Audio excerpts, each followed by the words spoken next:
Friends, പുതിയൊരു വീഡിയോയിലേക്ക് എല്ലാവർക്കും സ്വാഗതം. ഇന്ന് ഞാനിവിടെ വന്നിരിക്കുന്ന ഒരു തനി നാടൻ ഈസി ആയിട്ടുള്ള ഒരു ബീഫ് കറി റെസിപ്പിയുമായിട്ടാണ്. ഈ റെസിപ്പിയിലേക്ക് കടക്കുന്നതിന് മുമ്പായിട്ട് നിങ്ങൾ ആദ്യമായിട്ടാണ് ഈ ചാനൽ കാണുന്നതെങ്കിൽ പ്ലീസ് ഒന്ന് ലൈക്ക് ചെയ്യുക, അതോടൊപ്പം സബ്സ്ക്രൈബ് ചെയ്യുക, അതോടൊപ്പം തന്നെ അതിനോടൊപ്പം കാണുന്ന ബെൽ ബട്ടൺ ഒന്ന് ക്ലിക്ക് ചെയ്യുകയും ചെയ്യുക. ഇനി നമുക്ക് ഇതിലേക്ക് ആവശ്യമായിട്ടുള്ള ഇൻഗ്രീഡിയൻസ് എന്തെല്ലാം നോക്കാം. അതിനുവേണ്ടി ഞാനിവിടെ എടുത്തു വെച്ചിരിക്കുന്നത് ഒരു 1/4 കിലോ ബീഫാണ്. 1/4 കിലോ ബീഫിലേക്ക് കുറച്ചൊരു 1.5 ടീസ്പൂൺ കുരുമുളക് പൊടിച്ചത്, ഒരു 2-3 ഇല്ലി കറിവേപ്പില, അതുപോലെ അത് താളിക്കാൻ വേണ്ടി കുറച്ച് ചുവന്നുള്ളി അരിഞ്ഞു വെച്ചത്. പിന്നീട് നമുക്ക് അതിലേക്ക് കുറച്ച് ആവശ്യത്തിന് മഞ്ഞൾപ്പൊടി, ഉപ്പ്, ജിഞ്ചർ ഗാർലിക് പേസ്റ്റ്, പച്ചമുളക് അരിഞ്ഞു വെച്ചത്, അതേപോലെ 2 സവാള, തക്കാളി, പൊട്ടാറ്റോ ഇവയെല്ലാം അരിഞ്ഞു വെച്ചെടുക്കുക. ഇനി ഇതെങ്ങനെയാണ് ഉണ്ടാക്കുന്നതെന്ന് നോക്കാം. അതിനുവേണ്ടി നമുക്ക് റൈസ് ബൗളാണ് എടുത്തുള്ളത്. ആ ബൗളിലേക്ക് നമ്മൾ എടുത്തു വെച്ചിട്ടുള്ള ബീഫ് ഇടുക. ആ ബീഫ് ഇട്ടതിന് ശേഷം പിന്നീട് നമുക്ക് അതിലേക്ക് വേണ്ടത് നമ്മൾ അരിഞ്ഞു വെച്ചിട്ടുള്ള 2 മീഡിയം സൈസ് സവോളയുണ്ട്. ആ സവോളയും കൂടെ അതിലേക്ക് ഇടുക. ആ സവോള ഇട്ടതിന് ശേഷം ഞാനൊരു മീഡിയം സൈസ് പൊട്ടാറ്റയും കൂടെ അരിഞ്ഞു വെച്ചിട്ടുണ്ട്. നിങ്ങൾ വീഡിയോയിൽ കാണുന്നുണ്ട്. ആ കാണുന്ന പോലെ ആ മീഡിയം സൈസ് പൊട്ടാറ്റയും കൂടെ നമ്മൾ അതിലേക്ക് ഇട്ടു.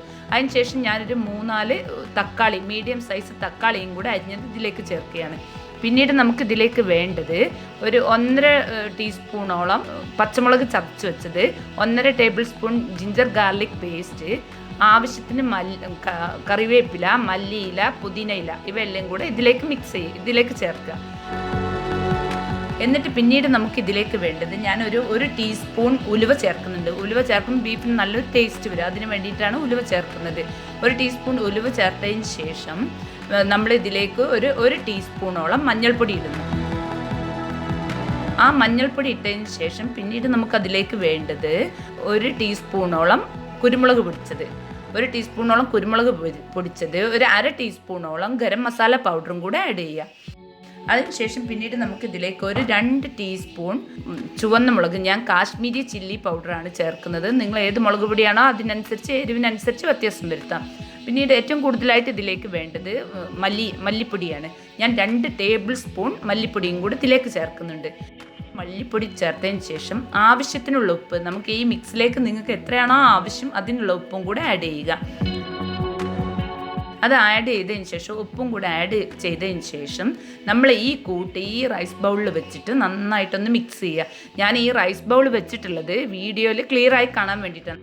ഈ മിക്സ് ചെയ്ത കൂട്ട് നമുക്കൊരു കുക്കർ എടുത്തിട്ട് അതിലേക്ക് ഇടാം. അതിലേക്ക് ഇട്ടതിന് ശേഷം നന്നായിട്ട് നിങ്ങൾ വീഡിയോയിൽ കാണുന്നില്ല, അതേപോലെ നന്നായിട്ട് എല്ലാ പൗഡറും അതിലേക്ക് നന്നായിട്ട് മിക്സ് ആയതിനു ശേഷം ഇതിലേക്ക് ഇടുക.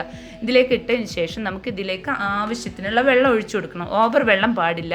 നിങ്ങൾക്ക് എത്രയാണോ ഗ്രേവി വേണ്ടത് അതിനനുസരിച്ച് വെള്ളം ഒഴിച്ചു കൊടുക്കുക.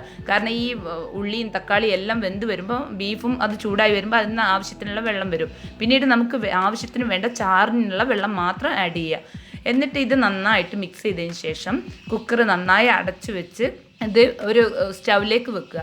ആ സ്റ്റൗവിൽ വെച്ചതിന് ശേഷം സാധാരണഗതിയിൽ എനിക്ക് ഈ കുക്കറിൽ 7 വിസിൽ വരണം. ബീഫ് വേവണമെങ്കിൽ ഒരു 7 വിസിൽ വന്നതിന് ശേഷം ആ സ്റ്റീം പോകുന്നത് വരെ ആ വിസിലിൽ തന്നെ ഇട്ട് വെക്കുക. എന്നിട്ട് നമുക്കൊരു പാൻ അടുപ്പത്ത് വെച്ച് ആവശ്യത്തിന് താളിക്കാൻ ആവശ്യമായ വെളിച്ചെണ്ണ, ഞാൻ വെളിച്ചെണ്ണ ഒരു 1.5 ടേബിൾ സ്പൂൺ വെളിച്ചെണ്ണ ഉണ്ട്.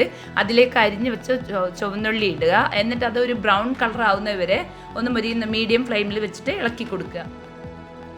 എന്നിട്ടത് ഒരു ബ്രൗൺ കളറായി വരുന്ന സമയത്ത് നമുക്കൊരു 2 തണ്ട് കറിവേപ്പിലയും കൂടെ ഇതിലേക്കിട്ട് അതും ഒന്ന് എണ്ണയിൽ മൊരിച്ചെടുക്കുക. കറിവേപ്പില ഒന്ന് മൂത്ത് വരുന്ന സമയത്ത് നമ്മൾ ഉണ്ടാക്കി വെച്ച ബീഫ് കറിയിലേക്ക് അത് ഒഴിച്ചു കൊടുത്തതിന് ശേഷം നന്നായി അത് മിക്സ് ചെയ്യുക. ഇപ്പം നമ്മുടെ ഈസി ആൻഡ് ടേസ്റ്റി ആയിട്ടുള്ള തനി നാടൻ ബീഫ് കറി റെഡി ആയിട്ടുണ്ട്. ഇത് നമുക്ക് ഗീ റൈസിനോടൊപ്പവും അപ്പത്തോടൊപ്പവും ഒക്കെ കഴിക്കാൻ നല്ലതാണ്. ഇനി നമുക്കൊരു വീഡിയോയുമായി വരുന്നവരെ എല്ലാവർക്കും ബൈ.